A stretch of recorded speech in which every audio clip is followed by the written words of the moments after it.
Ito ang aral sa atin ng Ebanghelyo ngayon. Ang pananampalatayang ibinigay sa atin ng Panginoon, hindi lang yan basta sinisigihan. Hindi lang yan basta tinatanguan. Yan ay pinaninindigan. At para yan ay iyong mapanindigan, dapat iyong pinaghahandaan. Kaya nga po, sinabi din ng Panginoon sa Ebanghelyo ni San Lucas, kung ikaw ay magtatayo ng isang tore, hindi ka ba mauupo muna at mag-iisip kung magkano ang gugugulin mo at kung sapat ba ang halaga na meron ka para maipatayo ito? Kasi baka hindi mo maipatapos at pagtawanan ka lang ng mga tao. Ganyan din sa ating pananampalataya. Hindi ito basta pagtataya at sasabihin mo, amen ka lang ng amen, pero hindi mo naiintindihan bakit ka nananampalataya. Yung langis ng pananampalataya natin ay yung karunungan natin. It is not enough that we have faith. It is important for us to understand our faith. It is important to have wisdom about our faith.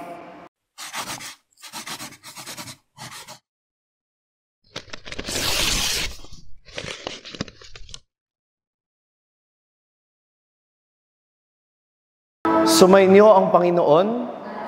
Ang mabuting balita ng Panginoon ayon kay San Mateo. Noong panahong iyon, sinabi ni Jesus sa kanyang mga alagad ang talinghagang ito, dito maitutulad ang pagpasok sa kaharian ng Diyos. May 10 dalagang lumabas upang sumalubong sa lalaking ikakasal. Bawat isa'y may dalang ilawan. Ang 5 sa kanila'y hangal at ang 5'ay matalino. Ang mga hangal ay nagdala ng kanilang mga ilawan, ngunit hindi nagbaon ng langis. Subalit ang matatalino ay nagdala ng langis, bukod pa sa nasa kanilang ilawan. Nabalam ng dating ang lalaking ikakasal, kaya't inantok silang lahat at nakatulog. Ngunit, nang hating gabi na'y may sumigaw, narito na ang lalaking ikakasal, salubungin ninyo. Agad nagbangon ang 10 dalaga at inayos ang kanilang ilawan. Sinabi ng mga hangal sa matalino, bigyan naman ninyo kami ng kaunting langis. Aandap-andap na ang aming mga ilawan eh. Baka hindi magkasya ito sa ating lahat. Tugon ng matatalino, mabuti pa, magpunta muna kayo sa nagtitinda at bumili ng para sa inyo. Kaya't lumakad ang 5 hangal na dalaga. Samantalang bumibili sila, dumating ang lalaking ikakasal. Ang 5 nakahanda ay kasama niyang pumasok sa kasalan at ipininid ang pinto.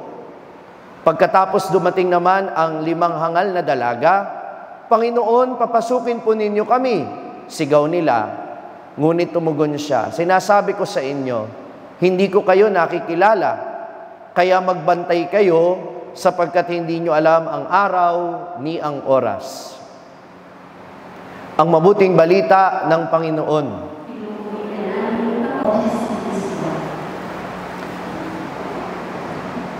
Magandang araw po sa inyong lahat. At ang pagbati din natin sa lahat ng mga nakasubaybay sa ating pagninilay sa pamamagitan ng iba't ibang mga social media platforms. I-comment po ninyo kung saan kayo nakikinig, saan man kayo naroon sa mundo. Masama pong maging madamot. Tama? Tama po ba? Masamang maging madamot. Pero magtataka kayo, na yung pinupuring matatalinong dalaga sa Ebanghelyo natin ngayon, tila nagdamot sa mga hangal. Nang makita ng mga hangal na hindi sapat ang kanilang langis, sumubok silang humingi mula sa mga matatalinong may dala.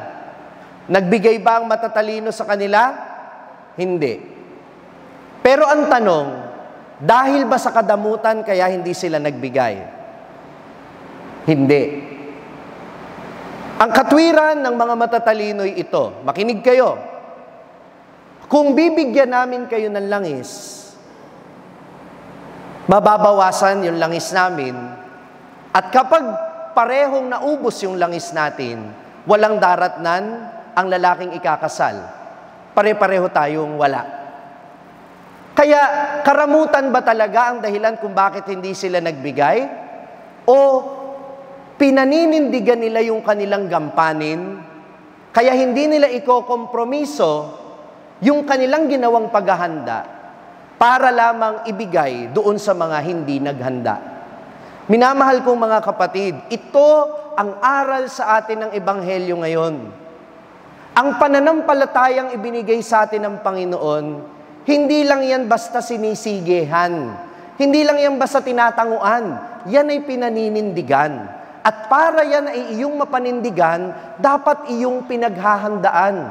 Kaya nga po, sinabi din ng Panginoon sa Ebanghelyo ni San Lucas, kung ikaw ay magtatayo ng isang tore, hindi ka ba mauupo muna at mag-iisip kung magkano ang gugugulin mo at kung sapat ba ang halaga na meron ka para maipatayo ito?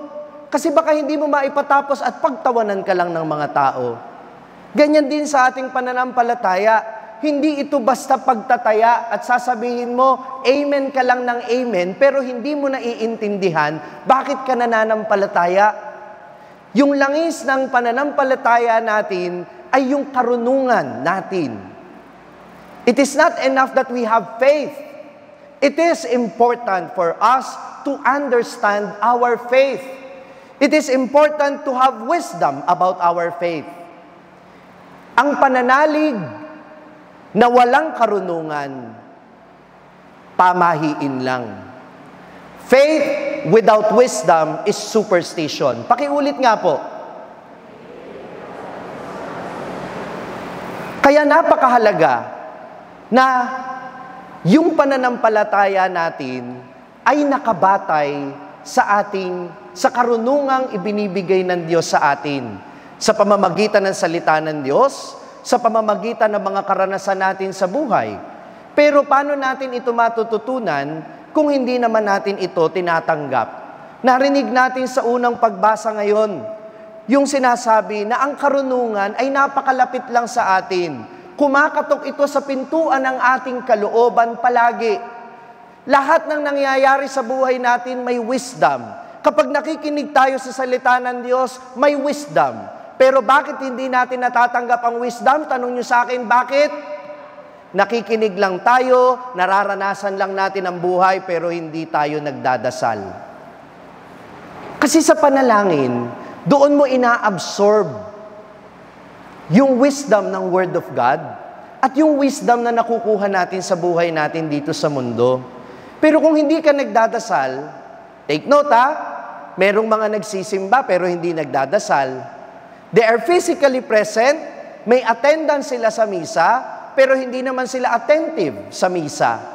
Kapag nananahimik sa banal na misa, imbis na pagnilayan yung salita ng Diyos sa kanilang puso at diwa, kung ano-anong ibang bagay ang iniisip, o kaya naman naglilibang sa katitingin ng agiw, ng mga kasamang nagsisimba, at ng kung ano-anong distraction sa loob ng simbahan. It is in prayer that we absorb, that we receive God's wisdom. Yes, God's wisdom is always knocking at the door of our hearts. But if we will not let that wisdom to penetrate our soul, then we will not have that wisdom. Hindi tayo makakaipon ng langis para manatiling nag-aalab ang ating pananampalataya. Hindi tayo magkakaroon ng karunungan na magbibigay ng apoy sa ating pananampalataya kung hindi tayo nagdadasal at hindi natin inuunawa ang karunungan ng salita ng Diyos at ang karunungan na itinuturo ng Diyos sa ating buhay. That is why it is also important for us to be accountable of our own lives. Paano ka din matututo sa buhay mo kung palagi mong inaasa ang buhay mo sa ibang tao? What do I mean? Nung mga bata tayo, kapag nagkamali ka, ang hilig-hilig nating naninisi ng ibang tao. Oh, ba't ka nakipag-away?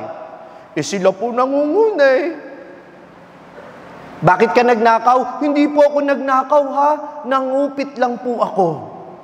Si kuya nga po, mas malaki po yung kinukuha Oh, bakit ginawa mo yung bawal? Kasi po ginagawa naman po ng iba. Nagtuturo ka ng ibang tao, hindi mo pinaninindigan o pinananagutan yung pagkakamaling nagawa mo. Nung mga bata tayo at hindi pa tayo nakapag-iisip, it is understandable. Are you listening to me? Nakikinig kayo? Kung bata pa kayo, maiintindihan. Pero habang nagkakaisip, dapat natututo kang panindigan at panagutan kung ano yung mga ginawa mo. Hindi yung palagi mong iaasa o isisisi sa ibang tao ang mga pangyayari sa buhay mo. Mga bata, makinig kayo. Mga anak, taas ang kamay ng mga kabataang naririto. Mga anak, lahat pala, kahit hindi kabataan, lahat naman tayo, anak. Makinig kayo. Makinig kayo. Kailangan yung matutunan na ang mga bagay na ginagawa ninyo, palaging may consequence. At sa pamamagitan ng mga consequence niyan, maganda man o pangit, natututo kayo. Kaya pag palagi nyo lang isinisi sa ibang tao, at palagi lang kayong dumepende sa magulang ninyo, para ipagtanggol kayo, at para pagtakpan yung ginagawa ninyo, hindi kayo matututo. Nakikinig ba kayo? Nung maliliit kayo, di baling tulungan kayo ng magulang ninyo sa paggawa ng assignments ninyo. Pero please naman, pagtanda-tanda ninyo, kayo na gumawa. Hindi habang buhay na ipaghuhugas kayo ng pinggan. Hindi habang buhay na ipagtitiklop kayo ng higaan. Hindi habang buhay na pupulutin yung mga marurumi ninyong damit. Be accountable with your own life.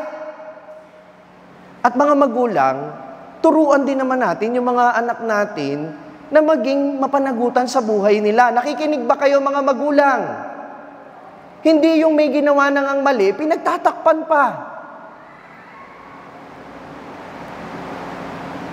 Hindi yung mali na nga yung ginawa, sasabihin mo, hindi anak, okay lang yan. Of course, it's not okay. Mali nga eh.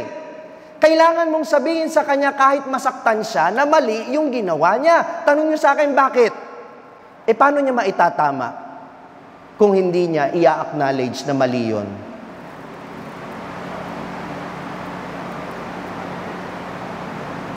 Wisdom is knocking at the door. Huwag nating hadlangan yung karunungan ng buhay na magturo sa inyong mga anak. At kayong mga anak, huwag ninyong hayaan na hindi nyo matutunan ng mga bagay-bagay dahil ayaw lang ninyong mahirapan. At inaasa lang ninyo ang buhay ninyo sa ibang tao. Nakikinig kayo. Nung bata po ako, pansin ko, pag ako po'y napapaaway sa mga kalaro ko, sinanay po kami ng aming magulang na huwag kaming sumbongero. Pag nagsumbong kami sa magulang namin na nakipag-away kami, alam niyo kung anong sasabihin sa amin ng magulang namin? Tanong niyo sa akin, bumalik kayo sa kaaway ninyo at ayusin ninyo ang gulo ninyo. Ikaw ang pumasok sa gulo, ikaw ang lumusot dyan. Buntot mo, hila mo. Sungay mo, sunong mo. Suffer the consequences of the wrong decisions. Celebrate the achievements of your good decision. Kung maganda ang decision mo, i-enjoy mo. Pero kung hindi maganda ang desisyon mo, pagdusahan mo. Bakit? Maganda man ang karanasan o pangit, may karunungan dyan. Amen. Ang desisyon mo man ay maganda o hindi maganda, mayroong karunungan na itinuturo dyan. Amen? And don't deprive yourselves of the wisdom of life by praying and trying to ask, Lord, ano po ba yung itinuturo mo sa akin? Bakit mo ko hinayaang magdesisyon ng ganito? Lord, ano po bang itinuturo mo sa akin mula sa pangyayaring ito sa buhay ko? Hindi po pwedeng habang buhay na manisi ka lang ng ibang tao, na kaya ka nagkaganyan, dahil sa iba. Of course, yes, it's valid. Minsan, biktima ka ng pang-aabuso ng ibang tao. Minsan, yung mga walang trabaho, biktima ng kawalang oportunidad dahil nagkukulang ang gobyerno. Tama naman yan. Kailangan nating humingi ng katarungan kapag tayo ay biktima ng pagkakataon. Pero hindi dapat huminto ang buhay mo na naninisi ka lang ng ibang tao. You have to be accountable with your life, and from that accountability, you can learn wisdom. Kapag tumigil ka na sa paninisi ng iba at sinabi mong buhay ko ito, kahit may masamang nangyari sa akin, kahit hindi ako binigyan ng pagkakataon, ako ang magpapanuto ng buhay ko. Sa tulong ng Diyos, kaya ko ito. Pakiulit nga po, sa tulong ng Diyos, kaya ko ito. That's wisdom. Yun ang karunungan. Hindi ka mawawala ng pananampalataya pag palagi mong tiningnan ang mga nangyayari sa buhay mo bilang karunungan. Dahil sa panalangin, makikita mo ang perspektibo ng Diyos sa mga nangyayari sa buhay mo. At sabi nga ni San Pablo sa mga taga-Roma, everything works for the good for those who love God. Sa lahat ng nagmamahal sa Panginoon, anuman ang mangyari sa buhay mo, makikita mo ito'y para sa kabutihan mo. Amen? At hindi mamamatay ang apoy ng iyong pananampalataya kapag lahat ng karanasan mo, tinanong mo ang Panginoon, ano pong itinuturo ninyo sa akin? Kapag nakinig ka sa salita ng Diyos, huwag ka lang makontento. Ang ganda naman ng sinabi ni Father, ang ganda naman ng sinabi ng gospel. Kailangan pag uwi mo, o mamaya pag nagdadasal ka na ng tahimik, ang tanong mo, ano nga ba ang sinasabi sa akin ng Ebanghelyo? Ano ang sinasabi sa akin ng salita ng Diyos? Yan ang langis na kailangan mo para hindi mamatay ang alab ng pananampalataya mo. Do I hear an amen? Amen ba yon? Minamahal ko mga kapatid, life is too short, but life is full of wisdom. Huwag nating sayangin. Ang karunungan, sabi ng unang pagbasa, ay kumakatok sa ating pintuan. Pagbuksan natin sa pamamagitan ng panalangin upang sa pagdating ng Panginoon, kagaya ng isinasalarawan ni San Pablo sa ikalawang pagbasa, sa pagharap natin sa Kanya, matagpuan tayong karapat-dapat at nagliliwanag sapagkat tayo'y natuto mula sa karunungan ng buhay, mula sa salita ng Diyos, at mula sa lahat ng ating karanasan, maganda man o pangit. Amen. Kung na-bless ka ng pagninilay natin sa araw na ito, huwag mong kalimutang mag-subscribe sa page na ito at i-click ang bell button para manatiling updated sa tuwing nag-upload tayo ng mga pagninilay dito. At syempre, hindi pwedeng ikaw lang ang nabe-bless. Kung gusto mo ring ma-bless ang iyong mga kaibigan at mahal sa buhay, i-share ang link ng video na ito sa kanila. Ako po si Father Franz Dizon, ang content creator ng Sa Madaling Sabi na matatagpuan ninyo sa iba-ibang social media platforms. Pari ng Diocese ng Malolos. At ngayon ay matatagpuan na rin po ninyo ang aking mga pagninilay sa #1 Catholic app in the world, ang Hallow. 400,000 po na Pilipino na ang nakasubscribe sa Hallow. Ano pang hinihintay ninyo? I-download na po ninyo ng libre ang Hallow app sa inyo pong Google Play Store o kaya naman ay Apple App Store. Magkita-kita po tayo hanggang sa aking susunod na pagninilay dito sa ating page, ang Sa Madaling Sabi.